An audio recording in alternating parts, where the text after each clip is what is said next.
জীবনে বারবার ব্যর্থ হচ্ছেন, সূরা ফাতিহার এই আমল একবার করে দেখুন। ব্যর্থতা, অভাব আর হতাশা কি জীবন থমকে গেছে? সূরা ফাতিহার এই শক্তিশালী আমলগুলো আপনার তাকদীর বদলে দিতে পারে। ব্যর্থতা সফলতায় বদলে যাবে। জীবনে বারবার ব্যর্থতা, দীর্ঘদিনের অভাব, পারিবারিক সমস্যা কিংবা গভীর দুঃখের মধ্যে দিয়ে যাচ্ছেন, মনে রাখবেন এটা কেবল আপনার একার গল্প নয়। অনেকের জীবনেই এমনটা ঘটে। কিন্তু এই অন্ধকার থেকে আলোর পথে ফেরার সবচেয়ে সহজ, শক্তিশালী মাধ্যম হলো সূরা আল ফাতিহা। সূরা ফাতিহা শুধু কোরআনের সারসংক্ষেপ বা নামাজের অংশ নয়, এটি হলো শিফা, আরোগ্য। এটি উম্মুল কেতাব, দোয়া কবুলের মহা ঔষধ। রাসূলুল্লাহ সাল্লাল্লাহু আলাইহি ওয়াসাল্লাম হাদিসে একে সরাসরি শিফা সূরা বলা হয়েছে, সহিহ বুখারী শরীফ।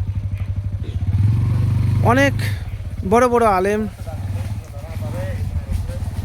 বলেছেন যে ইখলাসের সাথে করলে আল্লাহ তাআলা জীবনের ব্যর্থতা, অভাব দূর করে সফলতার দুয়ার খুলে দেন।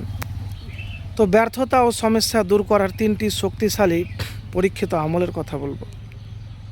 সূরা ফাতিহা 41 বার পড়বেন। প্রথমে উজু করবেন। উজু করার পরে একটা শান্ত জায়গায় বসুন। 41 বার, 40 বার, যতবার পারবেন পড়বেন। তারপরে দুরূদ শরীফ পড়বেন 3 বার বা 7 বার বা 11 বার। তারপরে একবার সূরা ওয়াকিয়া পাঠ করবেন। সূরা ফাতিহা যে বলেছি আপনাকে পাঠ করবেন। শেষ অংশে দুরূদ শরীফ পাঠ করবেন।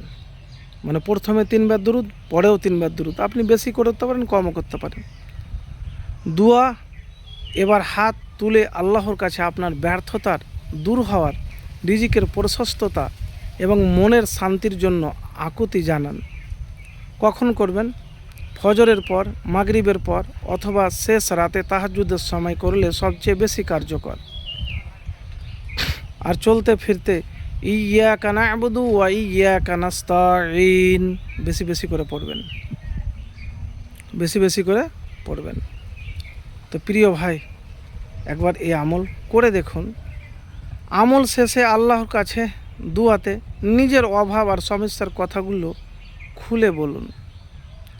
এবারে দোয়া কবুলের শর্ত দেখেন, ইখলাস ও বিশ্বাস, আল্লাহর উপর ভরসা আপনাকে লাগবে। পবিত্র হতে হবে সম্পূর্ণ। কেন, 1 পয়সা ধুলা পরিমাণ হারাম, অবৈধ থাকলে কিন্তু দোয়া কবুল হবে না।